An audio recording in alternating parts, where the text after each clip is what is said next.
que l'âme de notre regretté Roger Bamba, frère Roger Bamba, qui a regagné sa dernière demeure hier, repose en paix. Il était avec nous, nous étions chargés de le défendre, mais il n'a pas eu la chance, comme Omar Silla alias Fonike Mangé, d'assister à son audience et de dire sa part de vérité. Nous sommes venus de très loin pour que ce procès ait lieu. Vous-même, vous avez constaté que M. Silla était obligé de rentrer dans une grève de faim pendant 14 jours avant que finalement son dossier ne soit programmé.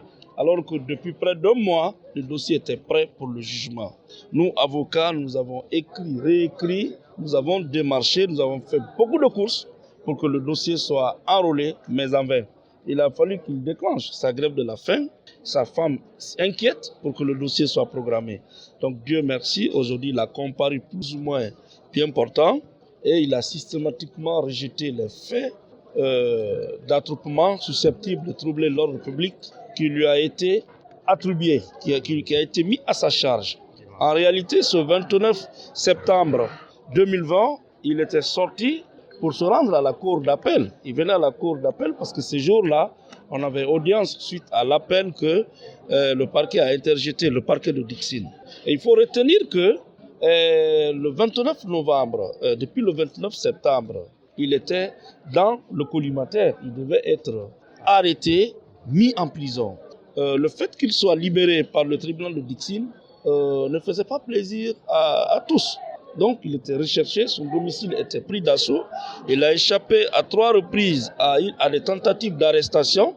Mais finalement, c'est le jour fatidique du 29, quand il était sur la moto lui seul, et il se rendait à la cour d'appel, qu'il fut interpellé au niveau du pont de Kondeboui et mis en prison. Et voilà bientôt 4 mois qu'il est en prison. Donc la défense ici a battu en brèche tous les arguments avancés par le parquet qui avait tenté de raccommoder les faits, qui avait tenté de dénaturer les faits pour obtenir une cause. Nous avons démontré qu'il n'y avait pas eu d'attroupement et nous avons plaidé le non coupable. Donc l'affaire a été mise en délibéré, puis une décision a été rendue le jeudi 14 janvier 2021. Nous souhaitons que dans cette affaire, le droit sera dit et il sera purement et simplement relaxé pour faits non établis. Voilà, maître, le procureur a requis un an d'emprisonnement. Comment réagissez-vous à ce réquisitoire? Bon, vous savez, le procureur généralement procède par des proclamations, par des affirmations. Le parquet est l'organe qui est sans conviction dans une procédure. Le parquet peut requérir un an et puis soutenir le contraire après. Évidemment, heureusement que ce n'est pas le parquet qui décide, c'est le siège qui décide. Nous pensons que pour cette fois-ci et pour une première fois, nous sommes parvenus à persuader Madame la Présidente du tribunal qui est en charge du dossier. Parce que nous lui avons fait savoir que l'attroupement, pour qu'il soit poursuivi, il faut qu'il y ait 2 ou 3 personnes. Ensuite, qu'il y ait une sommation faite aux personnes qui se trouvent sur les lieux à l'effet de se disperser. Mais Fonike, ces jours-là, ce n'était pas un état de siège ni un état d'urgence. Tous les citoyens avaient le droit de circuler.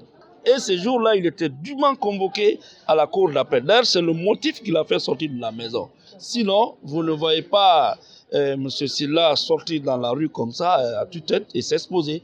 Mais ces jours-là, il a fait le déplacement, c'était pour venir à la cour d'appel parce que son dossier de Dixine était enrôlé. Alors, nous ne sommes pas fondés. Quelle est la décision? Mais conformément à l'article 544 du Code de procédure pénale, il sera relaxé pour délit non établi. Et c'est ce que nous souhaitons vivement. Vous estimez que vous restez dans la... Il n'a pas de preuves et vous avez trouvé un procureur qui était pratiquement en défense. Et nous avons belle, la part belle, défense, plaidoirie, mon frère, il est là.